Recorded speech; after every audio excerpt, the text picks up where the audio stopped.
ഡൽഹിയിലും പഞ്ചാബിലും വളർന്നതിനേക്കാൾ അതിവേഗത്തിൽ ആം ആദ്മി പാർട്ടി കേരളത്തിൽ വളരേണ്ട ഒരു പാർട്ടിയായിരുന്നു. ഇന്ന് ആം ആദ്മി പാർട്ടിയിൽ തിരുവനന്തപുരത്തുള്ള ആൾക്കാരെല്ലാം സ്ഥാനമോഹികളായിട്ടുള്ളവരാണ് ഇന്നും അവിടെ നിൽക്കുന്നത്. അപ്പോൾ ആ വ്യക്തികൾക്ക് പരസ്പര ബഹുമാനത്തോടുകൂടി പെരുമാറാനോ അല്ലെങ്കിൽ ഒരു ചർച്ച മുന്നോട്ട് കൊണ്ടുപോകാനോ ഒന്നും കെൽപ്പുള്ള ആൾക്കാരല്ല. കേരളത്തിൻ്റെ ജനാധിപത്യ വ്യവസ്ഥിതിയിൽ വലിയ രാഷ്ട്രീയ മാറ്റങ്ങൾ ഇനി സംഭവിക്കാനിരിക്കുന്നതേ ഉള്ളൂ. ഇടതും വലതും മാറി മാറി ഭരിച്ചു. ഇത്രയും നാളിങ്ങനെയൊക്കെ കൊണ്ടുപോയി അവർ. നമ്മൾ മോശവും പറയുന്നില്ല, നല്ലതും പറയുന്നില്ല. രണ്ട് പാർട്ടിക്കാരും ചെയ്യാൻ പറ്റുന്നതൊക്കെ ചെയ്തു. ഇനി ഒരു അവസരം BJPക്കും കൂടെ കൊടുക്കൂ. അവരും എന്തൊക്കെ ചെയ്യാൻ പറ്റുമെന്ന് അവർ നോക്കട്ടെ. BJPക്ക് വലിയ മാറ്റങ്ങൾ ഉണ്ടാക്കാൻ സാധിക്കുമെന്ന് ജനങ്ങൾ പ്രതീക്ഷിക്കുന്നു. നമസ്കാരം. ദേശീയ രാഷ്ട്രീയത്തിൽ വളർന്നു വന്ന ആം ആദ്മി പാർട്ടി പെട്ടെന്നൊരു ദിവസം തകർന്നടിയുന്ന കാഴ്ചയാണ് ഇക്കഴിഞ്ഞ ദിവസം കണ്ടത്. ഡൽഹിയിൽ നിന്നും 7 MP-മാർ പൊടുന്നനെ പാർട്ടിയിൽ നിന്നും BJPയിലേക്ക് ചേക്കേറുന്നു. ഈ സംഭവത്തിന് തൊട്ടു പിന്നാലെ തന്നെ കേരളത്തിൽ നിന്നും നിരവധി ആം ആദ്മി പാർട്ടി പ്രവർത്തകർ BJPയിൽ അംഗത്വം എടുത്തിരുന്നു. എന്തായാലും കേരളത്തിലും പച്ചപിടിക്കാൻ ശ്രമിച്ച ആം ആദ്മി പാർട്ടി നിലവിൽ പൂർണ്ണമായും ഇല്ലാതാകുന്ന സാഹചര്യത്തിലേക്ക് എത്തിച്ചേർന്നുകൊണ്ടിരിക്കുകയാണ്. ഈ ഒരു സാഹചര്യത്തിൽ കേരളത്തിൽ നിന്നും ആം ആദ്മി പാർട്ടിയിൽ നിന്നും BJPയിലേക്ക് ചേക്കേറിയ പ്രവർത്തകർ ഇപ്പോൾ മറുനാടനൊപ്പം ചേരുകയാണ്. നിരവധി ആം ആദ്മി പാർട്ടി നേതാക്കൾ ഇപ്പോൾ BJPയിലേക്ക് ചേക്കേറുകയാണ്. കേരളത്തിലും സമാനമായ മാറ്റമുണ്ടാകുന്നു. എന്തുകൊണ്ടാണ് BJPയിലേക്ക് ഇത്തരത്തിൽ മാറാനുള്ളൊരു കാരണം? ഇപ്പോഴത്തെ ഒരു സാഹചര്യത്തിൽ മുമ്പത്തെ ഒരു രാഷ്ട്രീയ പശ്ചാത്തലമല്ല ഇന്ന് കേരളത്തിലും ദേശീയ തലത്തിലും നാം കാണുന്നത്. അതിൻ്റെ ഒരു പ്രധാന കാരണം ഇത് ഡിജിറ്റൽ യുഗമാണ് ഒന്ന്. രണ്ടാമത് സോഷ്യൽ മീഡിയയ്ക്കൊക്കെ വലിയ പ്രാധാന്യമുണ്ട്. അപ്പോൾ ഇതുവരെ ഉണ്ടായിരുന്ന ഒരു രാഷ്ട്രീയ ഗതിയല്ല ഇപ്പോൾ ഉള്ളത്. ഇന്ന് ലോകം മുഴുവൻ കാണാൻ കഴിഞ്ഞൊരു മാറ്റം നമ്മുടെ ഇവിടെ ഈ വിഷയത്തിൽ നമ്മൾ ശ്രദ്ധിക്കേണ്ട ഒരു കാര്യമാണ്. കേരളത്തിൻ്റെ ജനാധിപത്യ വ്യവസ്ഥിതിയിൽ വലിയ രാഷ്ട്രീയ മാറ്റങ്ങൾ ഇനി സംഭവിക്കാനിരിക്കുന്നതേ ഉള്ളൂ. അപ്പോൾ നമ്മൾ കഴിഞ്ഞ ഒരു 50-60 വർഷം കൊണ്ട് കേരളത്തിൻ്റെ രാഷ്ട്രീയം എടുത്തു നോക്കിയാൽ ഇടത് വലത് എന്ന് പറയുന്ന രണ്ട് പാർട്ടികൾക്ക് മാറി മാറി വോട്ട് ചെയ്യാൻ നിർബന്ധിതമായ ഒരു ചരിത്രമാണ് കേരളത്തിലെ ജനങ്ങൾ ഇത്രയും കാലം നേരിട്ടത്. കാരണം അങ്ങനെ മാറി മാറി വോട്ട് ചെയ്യാൻ വന്ന സാഹചര്യം എന്ന് പറയുന്നത് LDFനോട് ഉള്ള അമർഷം കാരണം UDF വോട്ട് ചെയ്യുന്നതാണ്, അല്ല UDFൻ്റെ മികവ് കൊണ്ടല്ല.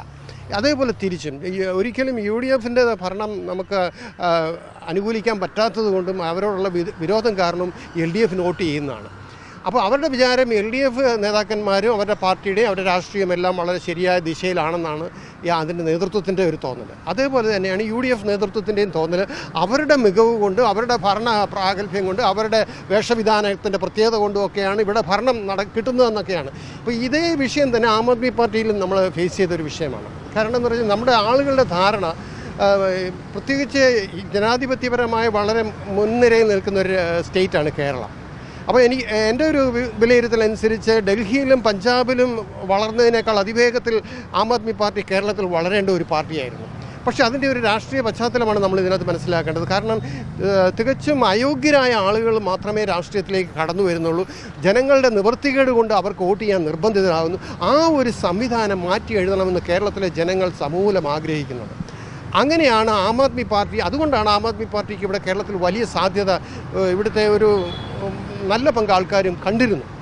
പ്രത്യേകിച്ച് ആ രംഗത്തേക്ക് ആദ്യകാലത്തൊക്കെ ആം ആദ്മി പാർട്ടിയിൽ നേതൃത്വത്തിലേക്ക് വന്നിരുന്ന ഏറ്റവും മികച്ച ആൾക്കാരായിരുന്നു. മറ്റൊരു പാർട്ടിയിലും കേരളത്തിലില്ലാത്ത ഏറ്റവും മികവുള്ള ആളുകളെ ഈ പാർട്ടിയിലേക്ക് കടന്നു വന്നിരുന്നുവെങ്കിലും അതേപോലെ തന്നെ അവർ തൊഴിഞ്ഞു പോകാനുള്ള കാരണം ഇത് തന്നെയാണ്. കാരണം ഇത് ഇവിടെയുള്ള UDF LDF പാർട്ടികൾ മറ്റൊരു പാർട്ടി ഇപ്പോൾ തന്നെ 2020 നമ്മൾ കാണുന്നുണ്ട്. 2020 ഇവിടെ വളർന്നു വരാതിരിക്കാനുള്ള കഠിന പരിശ്രമം UDF LDF ഒരുപോലെ നടത്തിക്കൊണ്ടിരിക്കുകയാണ്. എന്നിട്ടും അവർ വളർന്നു വരുന്നത് വളരെ സ്ട്രഗിൾ ചെയ്താണ്. അതേപോലെയാണ് ഇവിടെ BJPയുടെ കടന്നുവരവും. BJPക്ക് ഇവിടെ ഇന്നുവരെയും ഒരു വ്യക്തമായ ഒരു മുന്നേറ്റം ഉണ്ടാക്കാൻ സാധിച്ചിട്ടില്ലെങ്കിൽ പോലും ഇത് മറ്റൊരു ഓപ്ഷൻ എന്നുള്ള നിലയിൽ മാത്രമാണ് BJP ഇവിടെ കയറി വരുന്നത്. അല്ലാതെ UDFനോടും LDFനോടും നഷ്ടപ്പെട്ട വിശ്വാസം ജനങ്ങൾ അർപ്പിക്കാൻ ഏതെങ്കിലും ഒരു അടുത്തൊരു സംവിധാനത്തെയാണ് തേടിയത്. അങ്ങനെയാണ് BJP ഇവിടെ തിരുവനന്തപുരം കോർപ്പറേഷൻ പിടിച്ചതും ഈ കേരളത്തിൻ്റെ ഭരണത്തിൽ BJPക്ക് ഒരു നിർണായകമായ സ്വാധീനം ഉണ്ടാകുന്നത്. മറ്റ് രാഷ്ട്രീയങ്ങൾ പലതും ഉണ്ട്. പക്ഷേ ഇത് നമ്മുടെ ഇന്ത്യൻ രാഷ്ട്രീയത്തിലാണെങ്കിൽ തന്നെ ഞാൻ സൂചിപ്പിച്ചതുപോലെ ആം ആദ്മി പാർട്ടിയിൽ വലിയ പ്രതീക്ഷ അർപ്പിച്ചിരുന്ന ഒരുപാട് നല്ല ആൾക്കാരും, പ്രത്യേകിച്ച് ഏറ്റവും മികവുള്ള ആൾക്കാരാണ്. പാർലമെൻറ്റിലും രാജ്യസഭയിലും ലോകസഭയിലും നിങ്ങൾ ശ്രദ്ധിച്ചാൽ അറിയാം, അവിടെ ഏറ്റവും നല്ല പ്രകടനം നടത്തിക്കൊണ്ടിരുന്ന ആം ആദ്മി പാർട്ടിയുടെ പ്രവർത്തകരാണ്. അപ്പോൾ അതിൽ 10 പേരിൽ 7 പേരും മാറി എന്ന് പറയുമ്പോൾ വളരെ ഗൗരവമായി ഇന്ത്യൻ രാഷ്ട്രീയത്തിൽ ചലനങ്ങൾ സൃഷ്ടിക്കാനും, അല്ലെങ്കിൽ ഇന്ന് വരുന്ന സമൂലമായ ലോക രാഷ്ട്രീയത്തിൽ തന്നെയും ഇന്ത്യൻ രാഷ്ട്രീയത്തിൽ വളരെ വേഗത്തിലാണ് ചേഞ്ചസ് ഉണ്ട്. ഇപ്പോൾ ഒരു പാർട്ടിയിൽ നിന്ന് മറ്റൊരു പാർട്ടിയിലേക്ക് എന്തുകൊണ്ട് പോകുന്നു എന്നുള്ള ചോദ്യമാണ് താങ്കൾ എന്നോട് ചോദിച്ചത്. പക്ഷേ അതിൻ്റെ എന്ന് പറഞ്ഞാൽ വളരെ വേഗത്തിലാണ് നമ്മുടെ രാഷ്ട്രീയം മാറി മറിയുന്നത്. അതൊരു ഈ പഴയ കാലഘട്ടം പോലെയല്ല. പഴയ പെരുമയൊക്കെ പറഞ്ഞുകൊണ്ടിരിക്കുന്ന പാർട്ടികളാണ് കേരളത്തിൽ ഇന്നും ഉള്ളത്. അവരെല്ലാം തുടച്ചു നീക്കേണ്ട കാലം കഴിഞ്ഞ് ജനത്തിന് ഇമ്മീഡിയറ്റ് ആയിട്ടുള്ള റിസൾട്ട് കിട്ടണം, മാറ്റങ്ങൾ ഉണ്ടാകണം.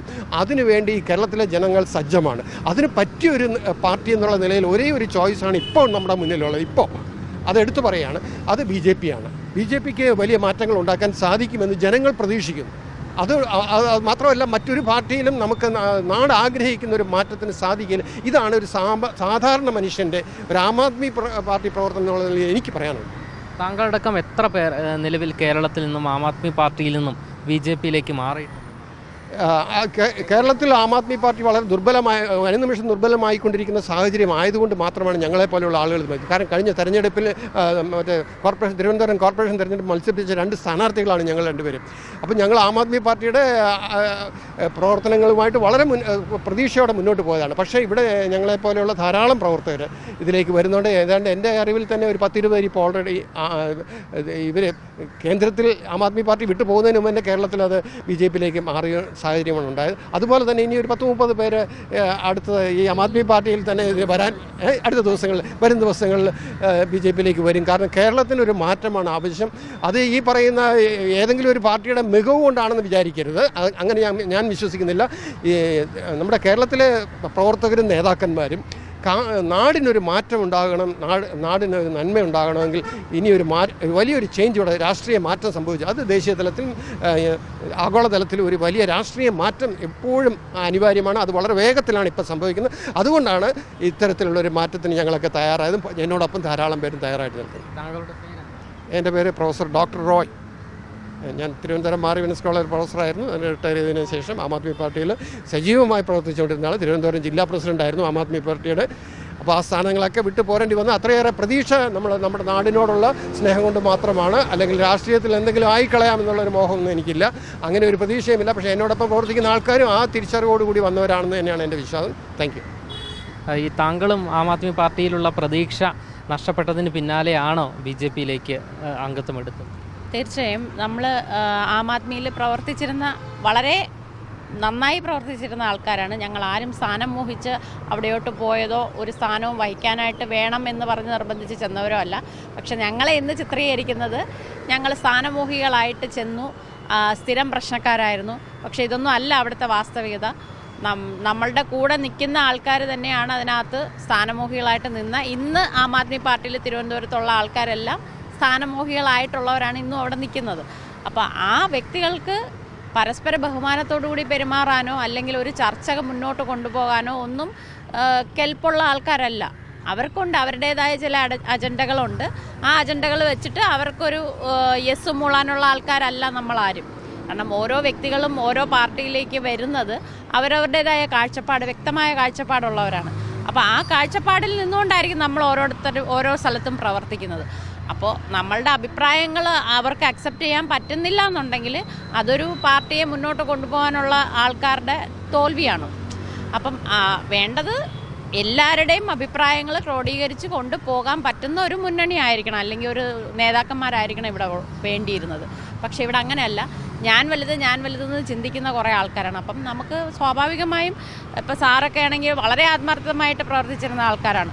അപ്പം സാറിനെയൊക്കെ പറയുന്ന ഒരു ഭാഷ വളരെ മോശമായിട്ട്, അദ്ദേഹം ഒരു പ്രൊഫസറായിരുന്നു, അദ്ദേഹത്തെയൊക്കെ എടാ പോടാന്നൊക്കെയാണ് ഓരോ മീറ്റിങ്ങുകളിൽ വിളിക്കുകയും സംബോധന ചെയ്യുന്നത്. അപ്പോൾ അതൊന്നും നമുക്കൊന്നും അക്സെപ്റ്റ് ചെയ്യാൻ പറ്റില്ല. റെസ്പെക്റ്റ് അങ്ങോട്ട് കൊടുത്താലേ ഇങ്ങോട്ടും കിട്ടുള്ളൂ എന്നാണ്. അപ്പം അവർ ഇങ്ങോട്ടൊരു റെസ്പെക്റ്റും കൊടുക്കുന്നില്ല. അപ്പോൾ സാറിനെ പോലുള്ള ആൾ സ്വയമേ പിന്തിരിഞ്ഞ് ഇറങ്ങി പോവുകയാണ് ചെയ്തത്.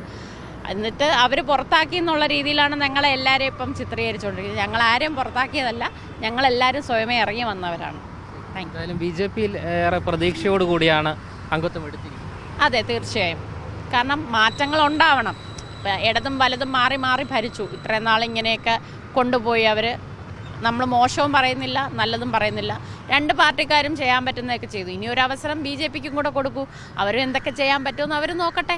അപ്പം നമ്മൾ ഒരു പാർട്ടിയിൽ വരുമ്പോൾ നമ്മൾക്ക് ഒരുപാട് പ്രതീക്ഷകളുണ്ട് അല്ലേ. അപ്പോൾ ജനങ്ങൾക്ക് ഒരുപാട് പ്രതീക്ഷകളുണ്ടെന്നാണ് കഴിഞ്ഞ ഇലക്ഷനിൽ ഇവിടെ തിരുവനന്തപുരം തെളിയിച്ചത്. അപ്പോൾ ഇനി ആ ഒരു ഒഴുക്കിനൊത്ത് മുന്നോട്ട് പോകും എന്നാണ് എൻ്റെ ആ ഒരു ട്രെൻഡ് എനിക്ക് മനസ്സിലായത്. അപ്പം നോക്കാം നമുക്ക്.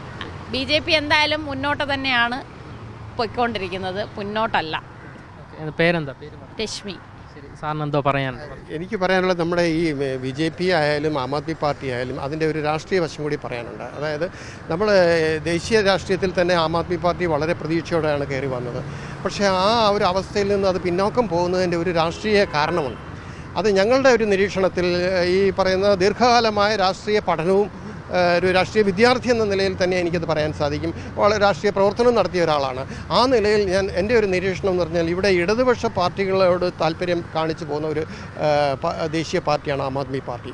ആ ഒരു പ്രതീക്ഷ നമുക്ക് വളരെ കൂടുതലായിട്ടുണ്ടായിരുന്നു. പക്ഷേ അവർ ആ ഇടതുപക്ഷ മൂല്യങ്ങളെയൊക്കെ നശിപ്പിച്ചുകൊണ്ട് ഇവിടെയും അവർ ഈ കേരളത്തിൽ ആം ആദ്മി പാർട്ടി വളരാതിരിക്കാനായിട്ട് ഇവിടുത്തെ LDF UDF ഒരുപോലെ പരിശ്രമിച്ചിരുന്നു. അതിൻ്റെ ഫലമായിട്ടാണ് ഈ പാർട്ടി ഇവിടെ വളർന്നു വരാൻ ഒരു സാഹചര്യം ഇല്ലാതെ പോയത്. അതിനൊരു തെളിവായിട്ട് എനിക്കൊരു കാര്യം പറയാൻ സാധിക്കും. അതായത് ഇപ്പോൾ കഴിഞ്ഞ ഡൽഹി തിരഞ്ഞെടുപ്പിൽ കേജ്രിവാളിനെ പരാജയപ്പെടുത്തിയത് BJP ആണെന്ന് ഞാൻ വിശ്വസിക്കുന്നില്ല. BJP ആണ് ഇപ്പോൾ ഭരിക്കുന്നത് എങ്കിൽ പോലും അവിടെ കേജ്രിവാളിനെതിരെ മത്സരിച്ച ഇന്ത്യ സഖ്യത്തിലെ രണ്ട് പ്രമുഖ പാർട്ടികളായ കോൺഗ്രസും CPM-ഉം കേജ്രിവാളിനെതിരെ മത്സരിച്ച് കേജ്രിവാളിനെ തോൽപ്പിച്ചതാണ്, അല്ലെങ്കിൽ ആ പാർട്ടിക്ക് അവിടെ ഭരണം നഷ്ടപ്പെടുത്തിയതാണ്. BJP-യേക്കാൾ കൂടുതൽ അവരാണ് ഇതിന് സഹായിച്ചത്. കാരണം അവരുടെ വോട്ട് ഷെയർ അതിൻ്റെ ഒരു 4-1 മതി അവിടെ എല്ലാ സീറ്റിലും ആം ആദ്മി പാർട്ടിക്ക് ജയിക്കാമായിരുന്നു.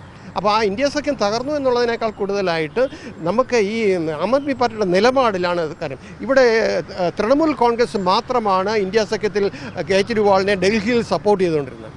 അതേസമയം കേരളത്തിൽ നിന്നൊരു ഒരേ ഒരു തൃണമൂൽ സ്ഥാനാർത്ഥി MLA ആയിട്ട് രാജിവെച്ച് മത്സരിച്ചതാണ് നമ്മുടെ നിലമ്പൂർ PV അൻവർ. അദ്ദേഹത്തിന് പിന്തുണ കൊടുക്കാതിരിക്കാനായിട്ട് ഇവിടെ LDF നേതൃത്വം ശ്രമം നടത്തുകയും അത് വിജയം കാണുകയും അങ്ങനെ അവിടെ കേജ്രിവാളുമായി ഒരു രഹസ്യ ധാരണ ഉണ്ടാക്കുകയും അങ്ങനെ ആം ആദ്മി പാർട്ടിയുടെ പിന്തുണ തേടിയിരുന്ന അൻവറിനെ പിൻവലിച്ചുകൊണ്ടാണ് കേജ്രിവാളിനെ അവിടെ പരാജയപ്പെടുത്തിയ LDF-ന് അല്ലെങ്കിൽ CPM-ന് സപ്പോർട്ട് കൊടുക്കാൻ ആം ആദ്മി പാർട്ടി തയ്യാറായത്. അപ്പോൾ ഇതൊരു രാഷ്ട്രീയ പക്ഷേ ഇതിപ്പോൾ ഞാനൊരു കേരളത്തിലെ ഒരു ഉദാഹരണം ഞാൻ പറഞ്ഞതാണ്. ഇതിന് നമ്മുടെ സംസ്ഥാന നേതൃത്വവും ദേശീയ നേതൃത്വവും ഒരുപോലെ ഉത്തരവാദികളാണ്. അപ്പോൾ നമ്മുടെ ഇവിടെ ആം ആദ്മി പാർട്ടിക്ക് ഒരു പ്രതീക്ഷയും ഇല്ലാത്തതിൻ്റെ രാഷ്ട്രീയ പശ്ചാത്തലം ഇതാണെന്നിരിക്കെ ഇതും കൂടി നിങ്ങൾ മനസ്സിലാക്കിയാൽ മാത്രമേ എന്തുകൊണ്ടാണ് ഞങ്ങൾ മാറിയത് എന്നുള്ളതിൻ്റെ ആ ഒരു രാഷ്ട്രീയ അടിസ്ഥാനം ഇതാണ്. ഇത് ദേശീയ തലത്തിലുമുണ്ട്. അവർക്ക് തീവ്രവാദ എന്താ പറയുക ലെഫ്റ്റിസ്റ്റ് സംഘടനകളുമായി വലിയ ബന്ധം അവർ വച്ചു പുലർത്തിക്കൊണ്ടാണ് ഇപ്പോഴും ദേശീയ നേതൃത്വം പോകുന്നത് എന്നുള്ള ഒരു വിലയിരുത്തലാണ് ഞങ്ങൾക്കുള്ളത്. അപ്പോൾ ഇതിൻ്റെ എല്ലാം പശ്ചാത്തലത്തിലാണ് ഇപ്പം വേറെ ഒരു മാർഗവും ഇല്ലാത്തത് കൊണ്ടും രാഷ്ട്രീയത്തിനോടും ദേശത്തിനോടും വളരെ താല്പര്യമുള്ളത് കൊണ്ടാണ് നമ്മുടെ ഒരു ഒരേ ഒരു പ്രതീക്ഷയായ BJP-യിൽ ഞങ്ങൾ കടന്നു വന്നത്. ഞങ്ങളാലാവുന്ന തരത്തിൽ ആ പാർട്ടിയെ വളർത്താനായിട്ടുള്ള എല്ലാ കാര്യങ്ങളും ചെയ്യുമെന്ന് പറഞ്ഞുകൊണ്ട് നിർത്തുന്നു. Thank you. അതായത് ഡൽഹിയിൽ MP-മാർ ഈ 7 MP-മാർ BJP-യിലേക്ക് ചേക്കേറുന്നതിന് മുൻപ് തന്നെ കേരളത്തിൽ നിന്നുള്ള നിരവധി പ്രവർത്തകർ, അതായത് നിലവിലിപ്പോൾ 30-ലധികം വരുന്ന ആം ആദ്മി പാർട്ടിയുടെ പ്രവർത്തകർ BJP-യിൽ അംഗത്വം എടുത്തിരിക്കുന്നു എന്നാണ് നമ്മളോട് വ്യക്തമാക്കിയിരിക്കുന്നത്. അതുകൂടാതെ വരും ദിവസങ്ങളിലും കേരളത്തിലുള്ള, അതായത് വിരലിൽ എണ്ണാവുന്ന ആം ആദ്മി പാർട്ടി പ്രവർത്തകർ, കേരളത്തിൽ നിന്നുള്ള പ്രവർത്തകർ BJP-യിലേക്ക് ചേക്കേറുമെന്നാണ് നമുക്ക് വ്യക്തമാകുന്നത്. ക്യാമറമാൻ അഖിൽ അശോകിനൊപ്പം അമൽ രുദ്ര, മറുനാടൻ മലയാളി, തിരുവനന്തപുരം.